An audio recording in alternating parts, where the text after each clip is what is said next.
ತುಂಬಾನೇ ಸೌಂಡ್ ಆಗ್ತದೆ ಸರ್ ನಿಮ್ಮ ಪಾತ್ರ. ಸಬ್ಜೆಕ್ಟ್ ಕತೆ ಹೇಳೋದು, ಕತೆ ಹೇಳಿ ಕತೆ ಇಷ್ಟ ಆಯಿತು. ಆಮೇಲೆ ನನ್ನ ಕ್ಯಾರೆಕ್ಟರ್ ಹೇಳೋದು, ಕ್ಯಾರೆಕ್ಟರು ಇಷ್ಟ ಆಯಿತು.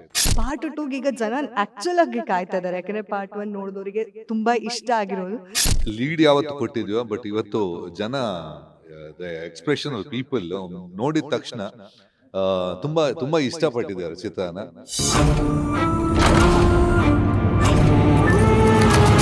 ನಮ್ಮ ಜೊತೆ ಗುರು ಕಿರಣ್ ಸರ್ ಇದ್ದಾರೆ. ನೀವು ಇವ್ರನ್ನ ಸಂಗೀತ ನಿರ್ದೇಶಕರಾಗಿ ನೋಡಿದ್ದೀರಾ, ಹಾಗೆ ನಟರಾಗಿ ಕೂಡ ನೋಡಿದ್ದೀರಾ. ಆದರೆ ತುಂಬ ವರ್ಷಗಳ ಬಳಿಕ ಈಗ ಮತ್ತೆ ಆ್ಯಕ್ಟ್ ಮಾಡಿದ್ದಾರೆ, ಅದು ಚೂಮಂತರ್ ಸಿನಿಮಾದಲ್ಲಿ. ಈಗ ತುಂಬಾ ಸೌಂಡ್ ಆಗ್ತದೆ ಸರ್ ನಿಮ್ಮ ಪಾತ್ರ. ನಿಮ್ಮ ಪಾತ್ರದ ಬಗ್ಗೆ ಹೇಳಿ, ಹಾಗೆ ಎಷ್ಟು ಎಕ್ಸೈಟೆಡ್ ಆಗಿದ್ರಿ ಅನ್ನೋದ್ರ ಬಗ್ಗೆ ಹೇಳಿ. ನನಗೆ ಆ್ಯಕ್ಚುಲಿ ಆಫ್ಕೋರ್ಸ್ ನನ್ನ ಮ್ಯೂಸಿಕ್ ಯಾವಾಗ ಕಾನ್ಸಂಟ್ರೇಷನ್ ಸ್ಟಾರ್ಟ್ ಮಾಡಿದ್ನ, ನಾನು ಆ್ಯಕ್ಟಿಂಗ್ ಟೋಟ್ಲಿ ಸ್ಟಾಪ್ ಮಾಡಿದೆ. ಮಧ್ಯದಲ್ಲಿ ನಾನೇ ಮ್ಯೂಸಿಕ್ ಮಾಡೋ ಚಿತ್ರದಲ್ಲಿ ಕೆಲವೊಮ್ಮೆ ಏನಾಗುತ್ತೆ ಅಂದರೆ ಒಂದು ಟೀಮ್ ಥರ ಥ್ರೂಔಟ್ ಇರ್ತೀವಿ. ಆ ಜರ್ನಿಯಲ್ಲಿರುವಾಗ ಪಾತ್ರ ಮಾಡಿದ್ದೀನಿ. ಬಟ್ ಇದು ನಾನು ಜಸ್ಟ್ ಆಸ್ ಅ ಆ್ಯಕ್ಟರ್ ಅಂತ ಬಂದಿದ್ದು ಈ ಚಿತ್ರದಲ್ಲಿ. ತುಂಬ ತುಂಬ ವರ್ಷ ಆದಮೇಲೆ ಆ್ಯಕ್ಟಿಂಗ್ ಅಂತ ಮಾಡ್ತಾ ಇರೋದು.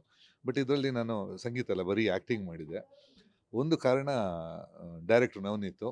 ಒಂದು ನನಗೆ ತುಂಬ ಪ್ರೀತಿ ಡೈರೆಕ್ಟ್ರು. ಅದಕ್ಕಿಂತ ಜಾಸ್ತಿ ನಾನು ಹೇಳೋದು ಸಬ್ಜೆಕ್ಟ್ ಕತೆ ಹೇಳೋದು, ಕತೆ ಹೇಳಿ ಕತೆ ಇಷ್ಟ ಆಯಿತು. ಆಮೇಲೆ ನನ್ನ ಕ್ಯಾರೆಕ್ಟರ್ ಹೇಳೋದು, ಕ್ಯಾರೆಕ್ಟ್ರು ಇಷ್ಟ ಆಯಿತು. ಆಮೇಲೆ ಎಲ್ಲದಕ್ಕಿಂತ ಜಾಸ್ತಿ ಚಿತ್ರ ನೋಡುವಾಗ ಅವ್ರು ಏನು ಹೇಳಿದಾರೆ ಅದನ್ನೇ ಮಾಡಿದರು. ಸೊ ತುಂಬ ಟೈಮ್ ಆದಂತೆ ಒಂದು ಸಿನಿಮಾನ ಎಂಜಾಯ್ ಮಾಡಿದ್ದು. ಈಗ ನಾನು ನೋಡಿದ ಚಿತ್ರದಲ್ಲಿ, ಕನ್ನಡ ಚಿತ್ರದಲ್ಲಿ I think one of the movies I liked. ನಾನು ಇದ್ದೀನಿ ಅಂತ ಅಲ್ಲ, ಬಟ್ ಒಂದಷ್ಟು ನನಗೆ ಹೇಳಬೇಕಂದ್ರೆ ಆಪ್ತಮಿತ್ರ ಒಂದಷ್ಟು ಮಧ್ಯ ನೆನಪಿಗೆ ಬಂತು. ಯಾಕೆಂದರೆ ಆಮೇಲೆ ಫೈನಲಿಗೆ ಪುನಃ ಒಂದು ಲಿಂಕ್ ತಂದು ಕೊಟ್ಟರು. ಸೊ ಅದೊಂದು ಇಷ್ಟ ಆಯ್ತು ನನಗೆ. ಆ್ಯಂಡ್ ಪಾತ್ರ ನಂದು ಆ್ಯಕ್ಚುಲಿ ಹಾರ್ಡ್ಲಿ ಅಬೌಟ್ 2 ಡೇಸ್ ಮಾಡಿದ್ದು ನಾನು. 2 ಡೇಸ್ ಕಾಲ್ ಶೀಟ್. ಸೊ ನನಗೆ ಟ್ಯಾಕ್ಸ್ ಅಂತ ಆಗಿಲ್ಲ. ನನಗೆ ಒಂದು ಇಲ್ಲೇ ಬೆಂಗಳೂರಲ್ಲಿ ಒಂದು ಅರ್ಧ ದಿನ ಇತ್ತು, ನಂದಿ ಹಿಲ್ಸ್ಗೆ ಹೋಗಿದ್ದೆ. ಇನ್ನೊಂದು ದಿವಸ it was Kerala. So it was more like A trip for me. 2 ದಿವಸ. ಆಮೇಲೆ ಇಡೀ ತಂಡ ನಾನು ಹೇಳಬೇಕಂದ್ರೆ ಶರಣ ಆಗಲಿ ಎಲ್ಲ ತುಂಬ ಫ್ರೆಂಡ್ಸು. ಜೊತೆಗೆ ಪ್ರೊಡ್ಯೂಸರ್ ತರುಣ್, ನಾನು ನೋಡಿದ್ದೀನಿ ಮುಂಚಿಂದ ಒಂದು 15 ವರ್ಷದ ಪರಿಚಯ. ಈವನ್ ಎಲ್ಲ ಫ್ರೆಂಡ್ಸ್ ಆಗಿದ್ದರಿಂದ it was more like a home production ಇದ್ದಂಗಿತ್ತು. ಸೊ ನಾನೇನು ಆ್ಯಕ್ಟಿಂಗ್ ಅಂತ ಇಲ್ಲ, ಬಟ್ 2 ಡೇಸ್ ಇಡೀ ತಂಡದ ಜೊತೆ ಒಂದಷ್ಟು ವಿ ಎಂಜಾಯ್ಡ್ ಅಷ್ಟೇ ಹೇಳ್ಬೇಕಂದ್ರೆ.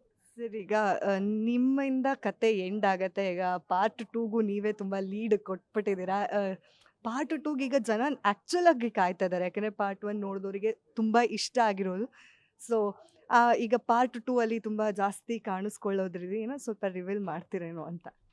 ರಿವೀಲ್ ಈಗಲೇ ಮಾಡೋಕ್ಕಾಗಲ್ಲ, ಯಾಕಂದರೆ ಮಾಡುವ ಈ ಸ್ಟೇಜ್ ಅಲ್ಲ. ಬಟ್ ಒಂದು ಲೀಡ್ ಯಾವತ್ತು ಕೊಟ್ಟಿದ್ಯೋ, ಬಟ್ ಇವತ್ತು ಜನ ದ ಎಕ್ಸ್ಪ್ರೆಷನ್ ಆಫ್ ಪೀಪಲ್ ನೋಡಿದ ತಕ್ಷಣ ತುಂಬ ತುಂಬ ಇಷ್ಟಪಟ್ಟಿದ್ದಾರೆ ಚಿತ್ರನ.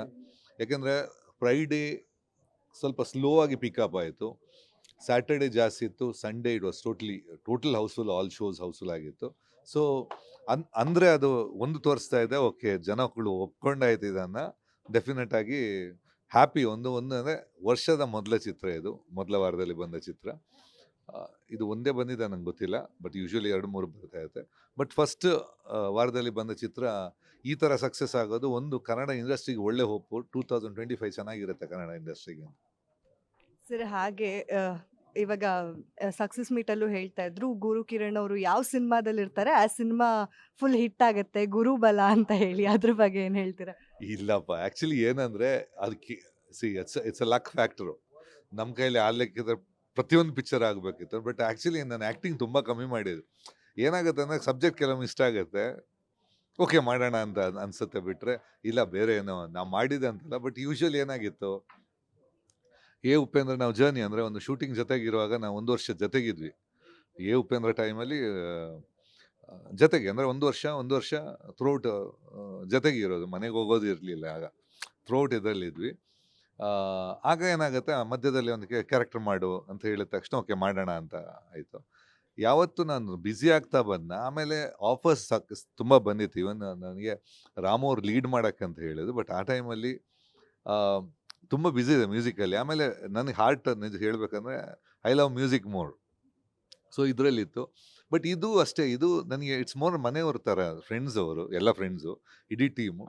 ಒಂಥರ ಮಜಾ. ನಾನು ಹೇಳೋದು ಇದೇನು ಆ್ಯಕ್ಟ್ ಮಾಡಬೇಕಂತ ಹೋಗಿದ್ದಲ್ಲ, but it was a wonderful opportunity. ಆಮೇಲೆ ಥಿಯೇಟ್ರಲ್ಲಿ ಜನ ಇಷ್ಟಪಡೋದು ನೋಡಿ ಅದು ಇನ್ನೂ ಖುಷಿ ಆಯ್ತು ನನಗೆ. ಅದು ನಾನು ಎಕ್ಸ್ಪೆಕ್ಟ್ ಮಾಡಿಲ್ಲ. ಜಸ್ಟ್ ಓಕೆ ಹೋಗಿ ಬಂದ್ವಿ, but on the theatre response ನೋಡಿದ ತಕ್ಷಣ ವಾವ್ ಅಂತ ಅನಿಸುತ್ತೆ.